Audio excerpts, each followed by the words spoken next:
And it so happens around this time, Mordecai uncovers a plot to have Xerxes killed. And Xerxes is very thankful to him.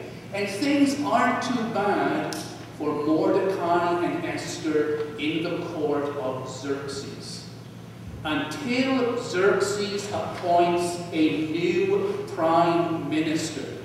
And he is a sneaky, hateful, evil man, and his name is Haman. Excellent. And when he becomes prime minister, he thinks everyone should bow down to him, but Mordecai will not bow down before Haman. And that makes him so angry that he goes to Xerxes and says, I think that I have a plan for you, Xerxes. And you see, Haman knew that Mordecai was a Jew. And he said to Xerxes, there are a race of people in Persia who are not like us. They are different. They have different customs and a different language and a different religion. And they do not worship you, Xerxes. And I suggest that you have them all killed in order to strengthen your kingship and the Median Persian Empire. Xerxes, who had no idea that Mordecai was a Jew, and that Esther, his wife, was a Jew, and that Haman was talking about the Jews, said, that's a great idea. And so he cast the Purim, which was like a dice, to decide the day of the death of the Jews. And the dice, or the Purim, said that all of the Jews would die on the 13th day of the 12th month. And Haman was so happy, he got a team of carpenters to build a gallows that was 22 meters tall. That's 70 feet for those of you who haven't converted. With the plan that on that day, he would hang Mordecai from the 70-foot tall gallows, and he was filled with joy and excitement. But when Mordecai heard what happened, he knew what he had to do. He went to Esther and he said to her, Esther, your husband has passed a decree to kill all of the Jews in the Median Persian Empire, and you are the one person who can tell him not to do it. Go and stop him. And can you imagine Esther's feelings? She had lost everything in her life. She was in the most miserable situation, and now her uncle Mordecai was telling her that she had to go and challenge the king of the Median Persian Empire. And she said to Mordecai, you know very well, uncle, that if anyone goes in to see the king when they are not invited, they will be put to death. And Mordecai said to her, I know that you have suffered much. I know that your life hasn't turned out the way that you want, but perhaps God has brought you to this place so that you can make a difference, so that you can challenge the way that things are and change the world around you. You must do this thing. And so Esther went in to see her husband, risking her life, but he allowed her to come in.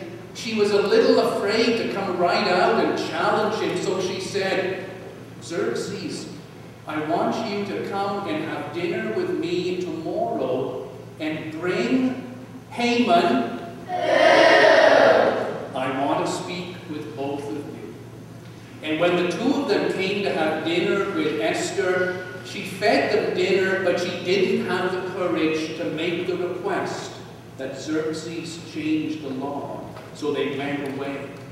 But of course, after this night, Haman felt so great because he had gone to a dinner where only the king and the king's wife were present. He boasted to all of his friends about how important he was. And in fact, the next day, King Xerxes called Haman into the court with a special request. And his request was this. Xerxes was remembering the fact that Mordecai had saved his life by foiling this plot. So he wanted to honor Uncle Mordecai somehow, and he didn't know how. So he brought in Haman and said to him, there is a man in this kingdom who is really great and wonderful. And I'm trying to think of a way to give him honor and respect so everyone will think he's really wonderful. What should I do? And Haman thought to himself, who is this great man? Who does Xerxes want to honor? And then all of a sudden it occurred to him, it's me. I am the great man. And so he says to Xerxes, well, this is what I would do, and I don't know who this man is that you want to honor, but I would dress him in your own finest purple robe. And I would set him on your own finest white horse, and I would get one of your noblemen to lead him through the streets of the city, saying to the people, behold, what a great man this is. And Xerxes said, that's a wonderful idea. The man I want to honor is, and Haman thought it was going to be him, but Xerxes said the man is Mordecai. Go and do this for him. And Haman was so upset and embarrassed and humiliated, he had to lead his worst enemy through the city streets on the king's horse, in the king's clothing, crying out, behold, what a great man Mordecai is. The next day, Esther invited the king and Haman to supper again.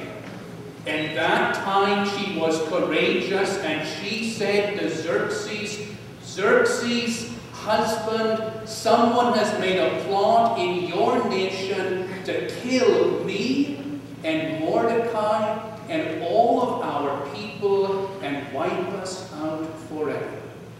And Xerxes said, that's the worst thing I have heard in my whole life. How could anyone make such a law? And she said, you made the law, you fool! And Xerxes couldn't believe it. And he turned to Haman, and he said, this was your idea, he said, and for that you tricked me. You fooled me, and you are going to die. If I had a gallows 70 feet high, I would hang you from it.